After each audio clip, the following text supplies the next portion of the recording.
I think there probably is a fundamental change. I think he knows that. He said back in 2018 that he would no longer be a meddling king, or he would not be a meddling king when he became king. And I think he really wants not to be a meddling king and not to be divisive, not to be political. And that's all fine. And obviously, in the last few days anyway, he hasn't had the opportunity to be political because he is grieving for his mother and he's trying to pull the nation together. And that's all great. And he hasn't put a foot wrong. The question is, 6 months out, a year out, is he going to stick to that? And I very much hope he does, because if he starts, I agree with a lot of what Prince Charles says about lots of things, about architecture, for example. And I agree with 90% of what he says about the ugliness of modern architecture.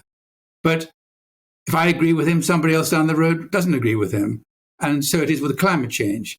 And so he must not do that. And I think he's going to try, but he is so opinionated that he may find it difficult. And I hope very, very much that he gets the better of his instincts and goes on being neutral and non-partisan. Yeah, it is going to be difficult for him, isn't it, Stephen, because there's going to be so much temptation. So I'll give you the example from Saturday afternoon, and we can talk about this because it was actually filmed by the cameras who were in the room with King Charles. But the Liberal Democrat leader, Ed Davey, was there. And, of course, he was a former Energy and Climate Change Secretary from 2012 to 2015. And there was a fascinating exchange where the King said, "Oh, I haven't seen you for far too long," to Ed Davey. And then Ed Davey replied to the King, "I would love to come to talk to you about similar issues on the environment and climate change in due course." Now, we don't know what the King replied, but I would hope his reply to Mr. Davey would be, "No, I'm now the King. That's not appropriate for me to have that sort of discussion with you."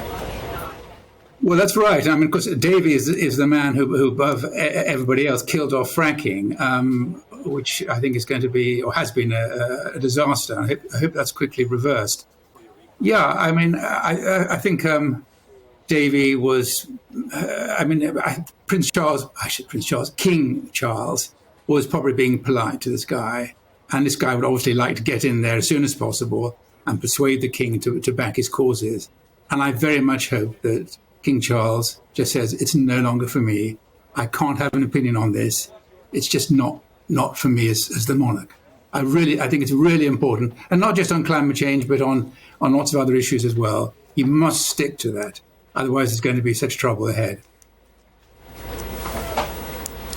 But, Stephen, you have a lot of optimism, don't you? Why? What's changed these past 5 days? Well, I have optimism because I think that what we've seen in the last 5 days is not just grieving for the Queen. That's what it is, obviously, in large measure, but also a respect for the monarchy. And I think the Queen has left the monarchy in an incredibly good state.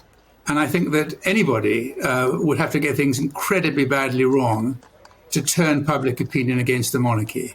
That's not to say it couldn't happen at some stage in the future, but I don't think Charles is a fool. And I think Charles will build on the legacy which his mother has left him. And that is an incredible legacy. So that makes me optimistic, because I think that the country is with him, and things would have to go enormously wrong for that to change. I think you're so right. The real difference is we want him to succeed now, don't we? We don't want him to fall flat on his face. We want him to live up to those very important pledges that he made in the King's speech on Friday night. And I think, Stephen, for me, it actually was that address to the nation where I changed my mind, because I was convinced by his promises. And I know how seriously Queen Elizabeth II took her promises to the nation, and I think Charles will do the same. And he promised that he will no longer be a campaigning member of the royal family.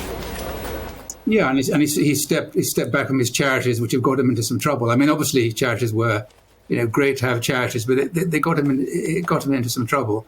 Yeah, I hope very much, and I think I would be surprised if he goes back to his old opinionated, intervening, rather meddling self as Prince.